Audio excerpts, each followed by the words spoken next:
Bien, en este vídeo voy a hablar de las normas éticas, morales y políticas, mm, que responden un poco a la pregunta de qué debemos hacer, es decir, de cuáles son las normas que ordenan eh, nuestra praxis y que por tanto son una parte muy importante de el mapa filosófico del mundo que yo estoy intentando presentaros.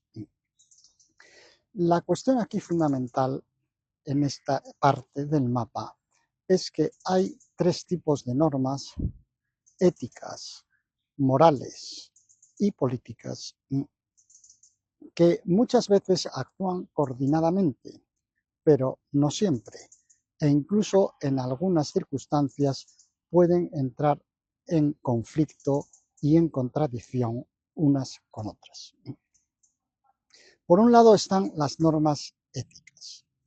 Las normas éticas se definen porque son las que están destinadas a conservar y a salvaguardar el desarrollo del individuo humano, del cuerpo humano, ¿eh? y de la persona humana asociada a ese cuerpo. Es decir, son normas cuya finalidad es precisamente la conservación, la salvaguardia y el desarrollo del individuo humano corpóreo y de la persona humana asociada, de tal manera que el cuerpo nuestro cuerpo y nuestra persona asociada son, podríamos decir, el templo de la ética. Lo que tiene que ver con el individuo, pues es todo lo que tiene que ver con su firmeza y fortaleza como cuerpo, y lo que tiene que ver con la persona, lo que tiene que ver con su fama y con su honor y con su dignidad.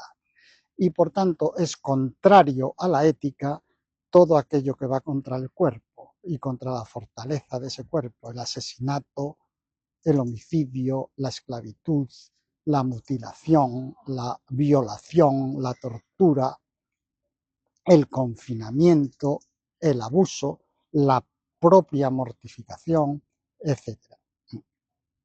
Y incluso es contrario a la ética el abuso de las sustancias perniciosas, los malos hábitos dietéticos, etcétera, etcétera, porque todo eso pone en peligro el cuerpo.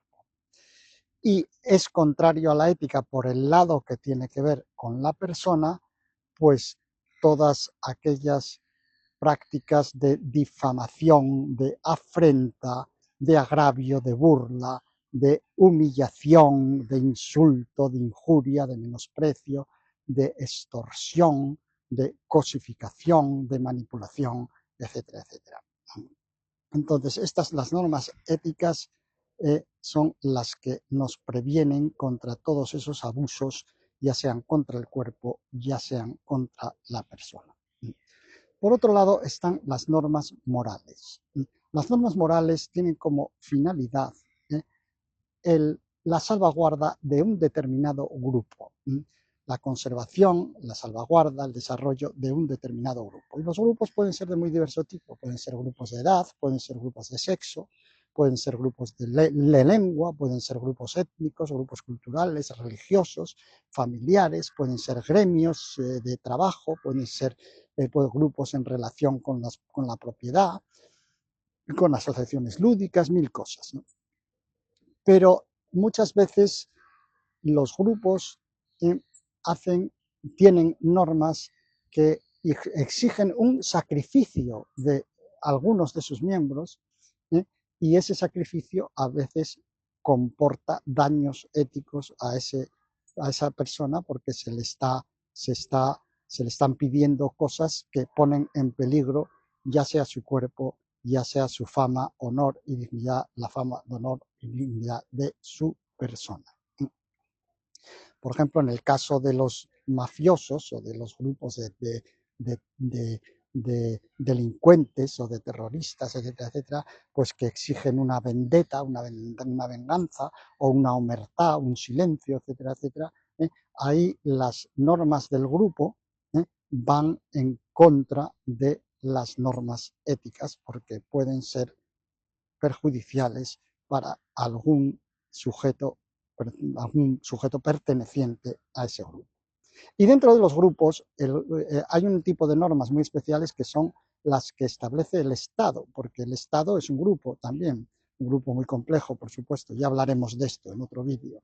Pero el Estado es un grupo y es un grupo que establece muchas normas, porque el Estado legisla, precisamente es el que más normas establece, diríamos, ¿no?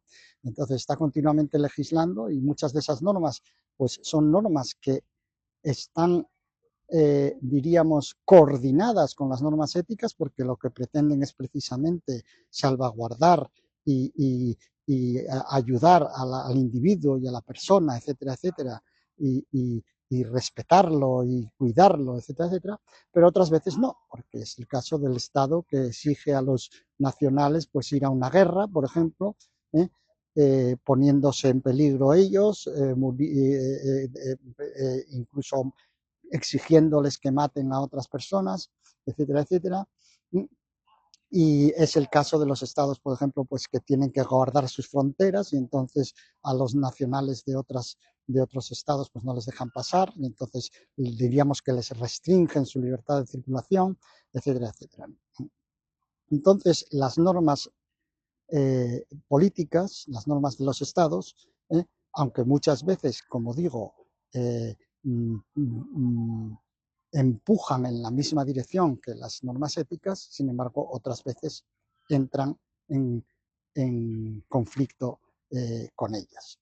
El problema fundamental aquí lo plantean ciertos grupos, pues por ejemplo grupos religiosos, ciertas corporaciones, ciertas culturas que tienen rasgos, ciertos estados, ¿eh?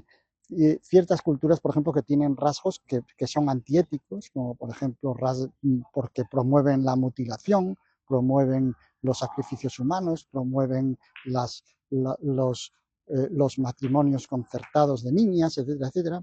Entonces, aquí es donde no se, como ya dije, al hablar de la cultura, no se puede ser escéptico. No se puede ser escéptico porque el relativismo cultural escéptico pues conduciría a considerar que esos rasgos que son antiéticos son igualmente valiosos, cuando realmente esos rasgos antiéticos, en la medida en que sean evitables, pues hay que intentar que desaparezcan y hay que intentar pues que no formen parte del acervo de ninguna religión, ninguna corporación, ninguna cultura, ningún Estado. Todo esto, por supuesto, con los límites prudenciales que sabemos que estas cosas en general tienen. Bueno, pues hasta aquí el comentario de este vídeo. Muchas gracias una vez más por vuestra atención.